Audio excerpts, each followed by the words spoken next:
What did you know about Megan? Was she somebody that you would follow, that you would thought about? I mean, did you know anything about her before you were matched up? I think the most that I really had just kind of started following, because people were talking, oh, maybe Megan and Cyborg, and there was a lot of talk of that. So it wasn't like out of the question when they said, you know, to fight her. I thought, oh, okay, great, that's my next opportunity then. Is that more difficult to prepare or get ready for somebody that you really don't know much about versus maybe somebody that, you know, I've seen them, I know what they do, I know what kind of tricks they have?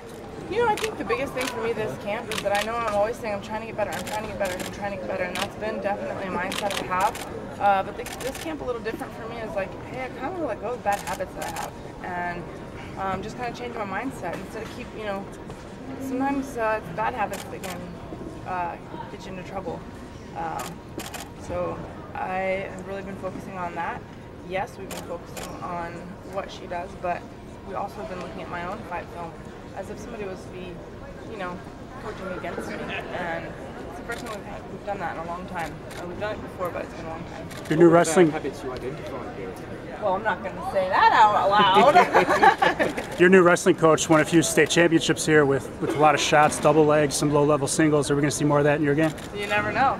You know, I don't really have like a set plan anyway. I'm definitely learning them.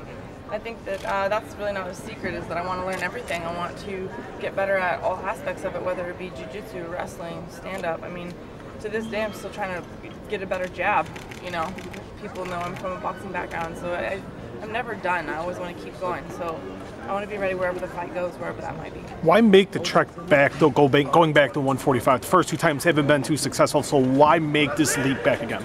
It's the next opportunity in front of me, and that's just, I take the opportunities that the door's open, and if that's the open door, that's the one I'm going to go, and I'm going to make the best of it. I don't really want to pick my path too much. I think sometimes,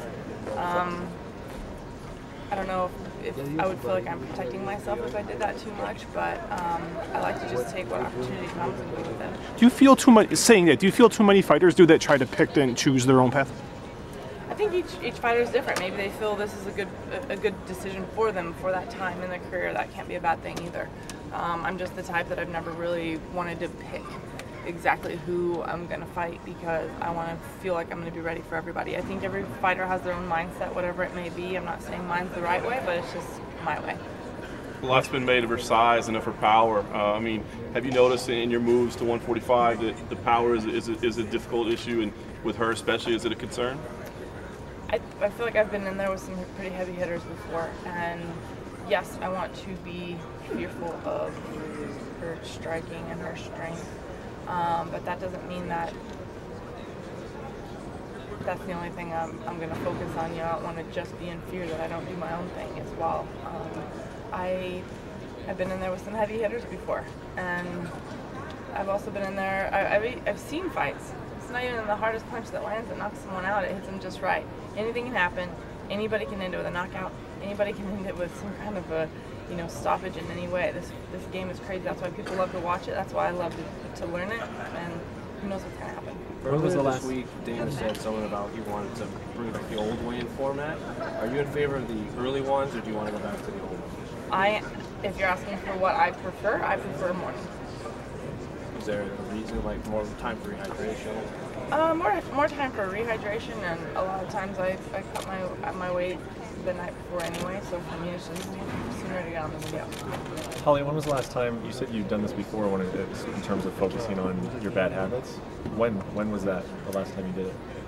As far as really looking at film and sitting down, I mean, I've been told by my coaches, stop doing this, stop doing this, stop doing this, stop doing this, stop doing this. But sometimes when you sit there and watch it on screen, and then it really gets you deep in the gut, that's a whole different story. And so it's actually, I haven't done it in my MMA career. It's really just, we did a whole day of watching film, and we didn't watch it to anybody else but me.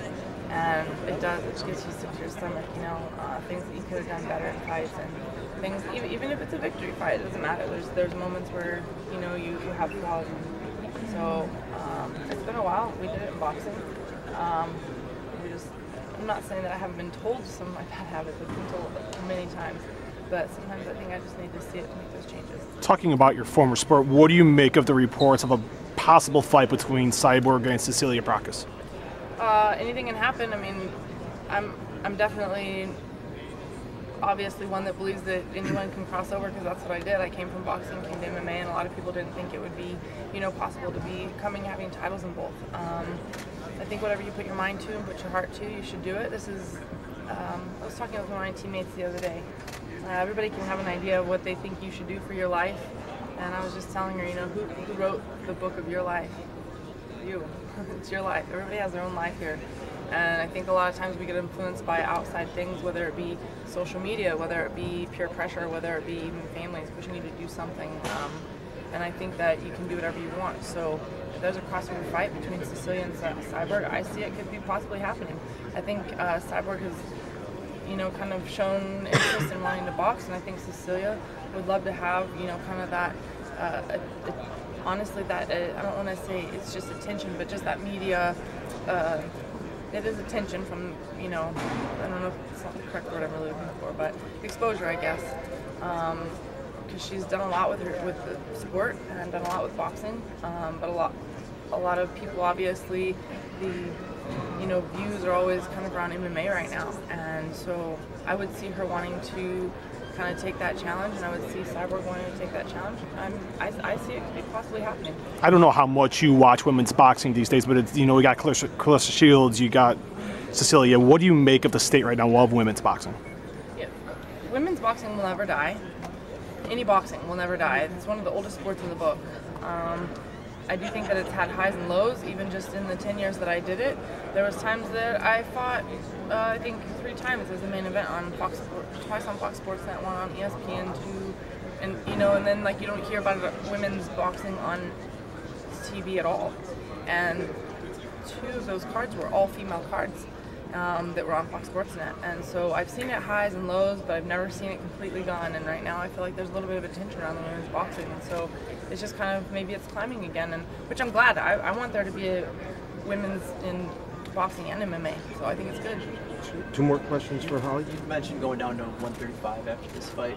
There's also been the rumors of Cyborg taking the winner of this fight and being a coach on top. Is that something that interests you? I leave options open to everything. As far as my focus right now, yes, I have small goals and then big dreams. And my goal right now is just this Saturday night, and I got to get through there before I even have any promise of any other future, because I feel like my timeline only goes that far, because I want to make the best of it now and not look too far past it. With that being said, I do have big dreams, and I would love to go back and get my belt at 135. I'd also like to get the belt at 45. I mean, there's a lot of ways to look at it, so we'll see how Friday night goes first. Is tough of interest to you? I mean, moving out of your house for a couple of weeks, moving into another house, coaching a whole new division of 145-pound women and men's heavyweights, does that appeal to you at all? I always like to take any kind of opportunity, but I guess maybe as long as they don't stick me in the house the whole time.